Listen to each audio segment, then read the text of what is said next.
Terima kasih Anda masih di Breaking News. Pemirsa, Kali Ciliwung meluap menyebabkan banjir yang merendam sejumlah titik di Jakarta. Salah satunya di kawasan Kebon Pala, Jakarta Timur. Selain itu kawasan Jati Asih menjadi kecamatan terparah yang terdampak banjir di Bekasi, Jawa Barat.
Pemirsa, Wakil Presiden Gibran Rakabuming Raka meninjau lokasi terdampak banjir di perumahan Pondok Gede Permai, Kota Bekasi, Jawa Barat.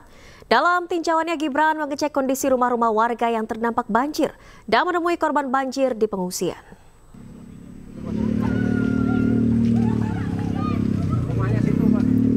Dengan berjalan kaki, Gibran menyusuri jalan di perumahan Pondok Gede Permai yang kini sudah mulai surut dan menyisakan tumpukan lumpur.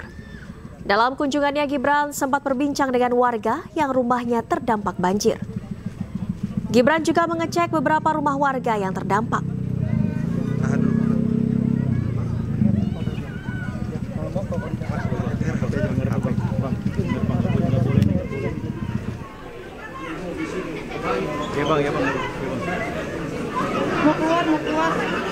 Sebelum mengecek lokasi terdampak banjir, Gibran juga sempat mengunjungi posko pengungsian banjir di lapangan BNPB Jati Asih, Kota Bekasi.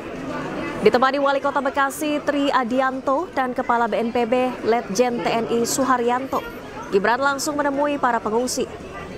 Gibran sempat berbincang dengan warga untuk menanyakan keadaan dan kondisi para pengungsi. Yang mana Pak? Aman ini Bang sini. Ini aman Bang, udah aman nih. Ada WB-nya. Siap. Pemirsa, Gubernur Jakarta Pramono Anung pagi tadi melayat ke rumah korban meninggal dunia akibat banjir di daerah Tebet. Kedatangan Pramono Anung disambut tangisan orang tua korban. Korban bernama Ataris Al-Saki meninggal dunia akibat terseret arus banjir setelah perahu yang mengevakuasinya terbalik. Jasad anak berusia 3 tahun ini ditemukan di dekat rumahnya.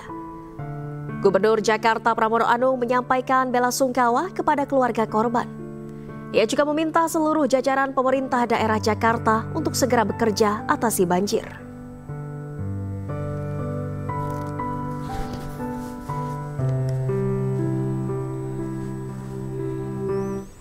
Ya, pemirsa, banjir di wilayah Jakarta memakan korban jiwa.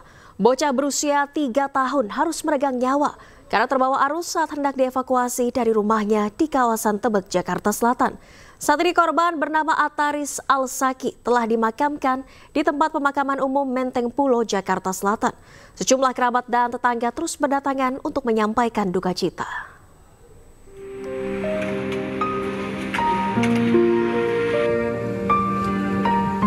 Puluhan warga Kebon Baru, Tebet, Jakarta Selatan mengiringi pemakaman almarhum Ataris Alsaki.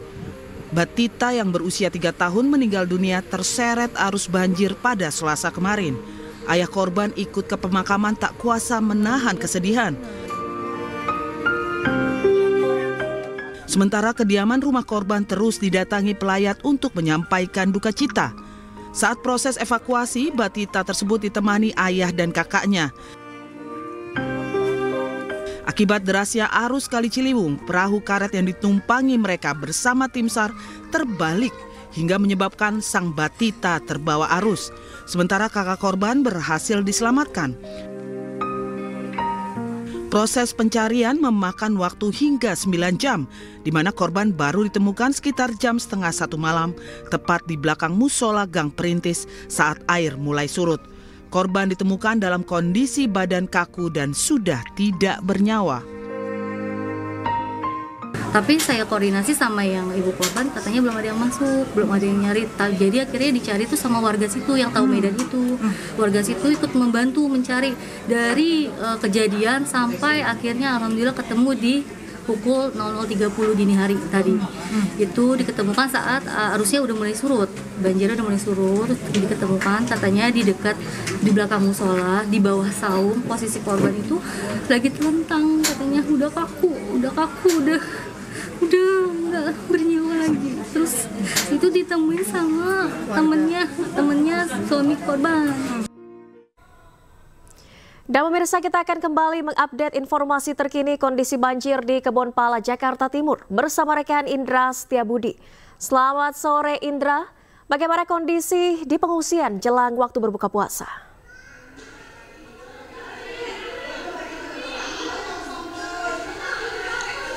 Baik, selamat sore Valeri dan juga pemirsa. Dapat kami informasikan update kembali di pengungsian yang mana korban banjir di Kebon Pala, Jakarta Timur, yang mana pada hari ini merupakan momen jelang berbuka puasa, yang mana para pengungsian ini dari para korban banjir di Kebon Pala ini sudah bersiap-siap akan melakukan berbuka puasa, yang mana tadi kurang lebih 30 menit yang lalu pihak dari kelurahan dibantu BPBD maupun juga aparat keamanan juga telah mendistribusikan menu makanan pada hari ini dan makanan minuman maupun takjil, Valeri.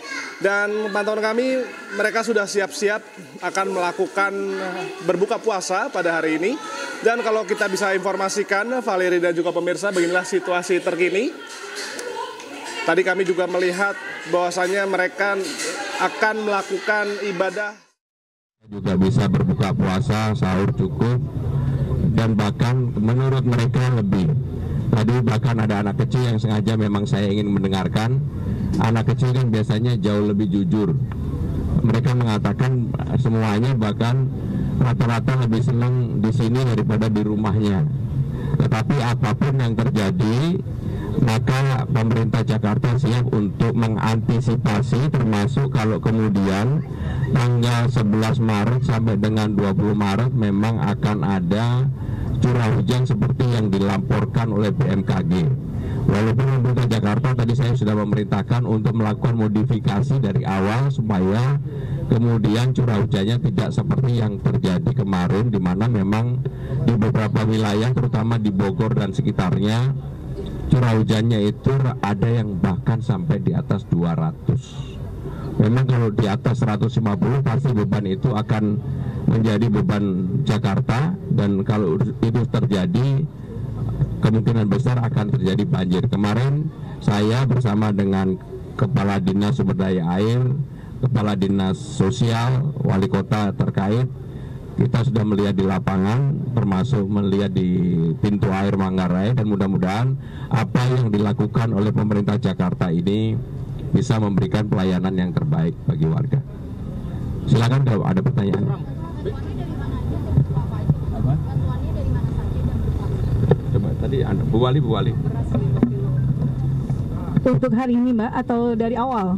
Dari awal pemerintah telah berkoordinasi dan juga bersinergi dengan semua komponen untuk bantuan jenisnya dari mulai awal tentu dari kebutuhan dari logistik makan dari sahur untuk buka, kemudian juga kebutuhan harian dari pampers, kemudian susu, kemudian juga dari selimut, alas tidur dan obat-obatan karena piket kesehatan dilakukan selama 24 jam. Pak Pram, tadi kan Bapak bilang bahwa antisipasi hujan masih sampai tanggal 20 nanti.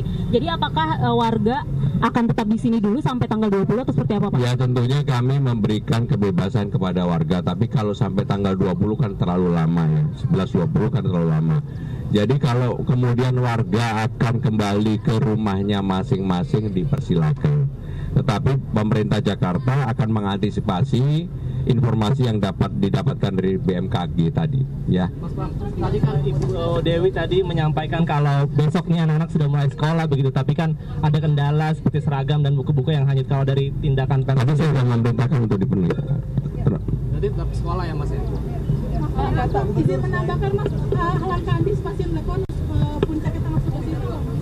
Itu tadi modifikasi cuaca, kemudian kami tetap akan melakukan pengerukan dan dalam jangka menengah panjang sekali lagi yang paling penting supaya kita tidak terlalu terbiasa baru banjir repot semuanya. Saya sudah memerintahkan kepada kepala dinas terkait, terutama kepada kepala dinas sumber daya air untuk program jangka menengah, yaitu normalisasi termasuk digali, disodet dan sebagainya dilanjutkan. Clear ya?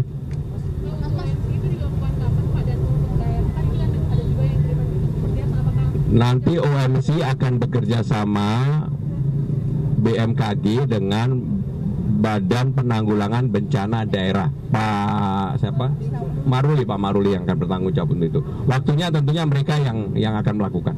Mas Pram, terkait relokasi, beberapa waktu yang lalu kan Bang Dul juga menanyakan relokasi warga ke Rusunawa, tapi kan banyak penolakan atau mayoritas masih menolak gitu. Nah, kalau dari strategi Pemprov Jakarta sendiri agar warga ini mau direlokasi itu gimana sih, Mas? Jadi hari ini saya belum bicara relokasi. Saya kalau bicara relokasi itu kayak kesannya ngarang-ngarang. Saya akan pelajari secara dalam dan kalau nanti sudah diputuskan tentunya bagi warga itu saling menguntungkan. Dan pemirsa jangan kemana-mana, breaking news masih akan kembali usai jeda berikut, tetaplah bersama kami.